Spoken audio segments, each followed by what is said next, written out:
ചിറ്റൂർ തത്തമംഗലം നഗരസഭ കൃഷിഭവന്റെ ആഭിമുഖ്യത്തിൽ കർഷക ദിനാചരണം സംഘടിപ്പിച്ചു. മികച്ച കർഷകരെ ചടങ്ങിൽ ആദരിച്ചു. തത്തമംഗലം രാജീവ് ഗാന്ധി കൺവെൻഷൻ സെന്ററിൽ നടന്ന ദിനാചരണ പരിപാടിയിൽ മികച്ച കർഷകരെ ആദരിച്ചു. സുമേഷ് അച്യുതൻ MLA ഉദ്ഘാടനം ചെയ്തു. മികച്ച കർഷകരായ അരുൾദാസ്, സത്യഭാമ, ആരതി, കാർത്തികേയൻ, ശശിധരൻ, മണി, CK മുരളീധരൻ തുടങ്ങിയവരെയാണ് ആദരിച്ചത്.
ചടങ്ങിൽ നഗരസഭാ ചെയർമാൻ R. ബാബു അധ്യക്ഷത വഹിച്ചു.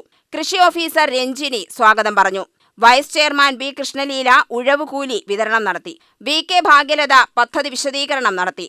മുഹമ്മദ് ആഷിഖ്, അനൂജ് ഖാൻ, ജെയിൻ ഹിലാരിയോസ്, KG ശേഖരനുണ്ണി, KC പ്രീത്, രാജൻ ആലിങ്കാട്, സ്വാമിനാഥൻ തുടങ്ങിയവർ പ്രസംഗിച്ചു. UTV news, Palakkad.